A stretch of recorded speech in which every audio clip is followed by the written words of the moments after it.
How you doing, guys? This is Eric from RuleTheWasteland.com. I've made multiple videos in the past about hoarding, panic buying, and all these other terms that they throw out to discourage you from being prepared, preparing yourself and your family. I do think that, as preppers, hopefully most of us don't have to resort to last-minute purchases, but at the same time, we can't, most of us don't have the financial resources to just make a full preparation of everything we want to the level that we want. So we kind of have to go slowly or wait until we see the way particular things are going to determine what we might need more than others, since we can't just get everything squared away to the level that we want at the same time. So when we see things happening in the news, like we see things going on in Russia, so we decide to get more gas, things like that, I don't really view that as panic buying or hoarding or whatever. And even if it is, I've talked about why I think you should still do it. When it comes down to it, just not preparing yourself and your family because you don't want to contribute to some overall thing is irresponsible, in my opinion. I think everyone should do what they need to for their family and themselves, their tribe, however you want to view that, then their state, nationality, whatever, and then worry about the rest of the world if at that point you even can.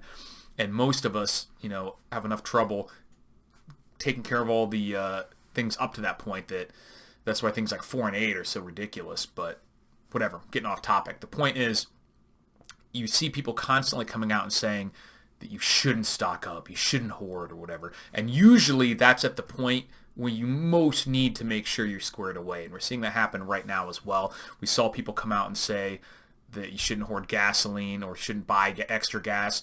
And since then, it's gone up. Since I made sure all my gas cans are topped off, gas has risen by over $1 a gallon here in Vegas, more in some areas. And now the World Bank, which it's interesting to me that the World Bank is making comments on this to begin with, but the World Bank president, David Malpass, warned people and businesses against hoarding food and gasoline despite the surge in prices sparked by Russia's invasion of Ukraine and massive sanctions imposed on Moscow. And it's always interesting to note that the reason that they usually give for not doing it is like, oh, you don't need to, we have plenty. And it's like, well, then I'm sure you won't mind if I buy a little extra. Just in case these people that have been lying to us about everything for my entire life just so happen to be lying again. So I am going to say that every time they come out and say you shouldn't, that is one of the probably most important indicators that you should. And right now, this article was posted by Reuters March 14th, which was just yesterday, if you're watching this on the 15th. It says Malpass told a virtual event hosted by Washington Post that the sanctions would have a bigger impact on global economic output than the war itself. But he said that based on current assessments, he does not anticipate the crisis ending the global recovery and reducing global GDP. I'm sorry, the recovery? Is that what we're in right now? A global recovery? I think I need to check my 1960s dictionary for the definition of recovery and see how that's changed since then. He said he anticipates big increases in supply of energy outside of Russia. Well, then what are you worried about? And food outside of Russia and Ukraine that will ease the impact of war-driven price spikes and help sustain recovery. He said that energy supplies may be increased faster than food supplies, given that agricultural adjustments typically take about a year.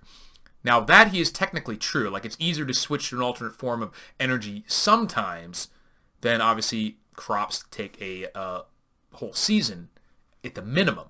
But it depends on what you're talking about. You can't just instantly build huge solar arrays.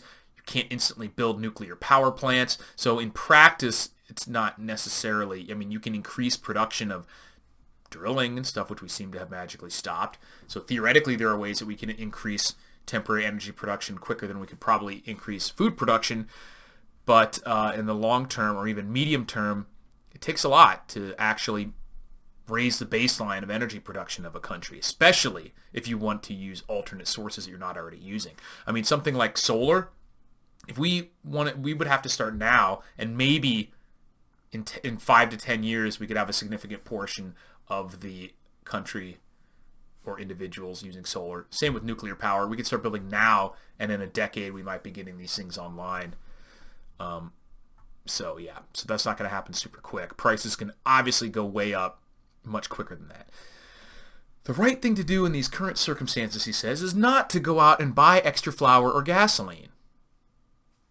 It's to recognize that the world is a dynamic global economy and will respond. There'll be enough to go around, end quote.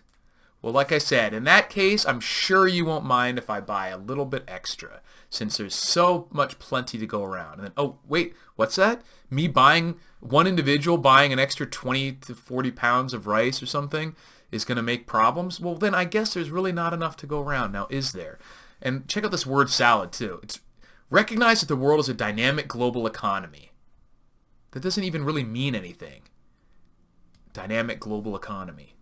And will respond. Oh, it'll respond all right. It'll respond by prices going through the roof and availability being dog shit, and you won't be able to get what you need, and so you should actually go buy it right now, despite what this fucking jackass in his ivory tower is telling you. So, that's my advice, is that there is probably no more reliable an indicator of when you should buy extra than these fucktards telling you not to. So let me know what you guys think. Talk to you later.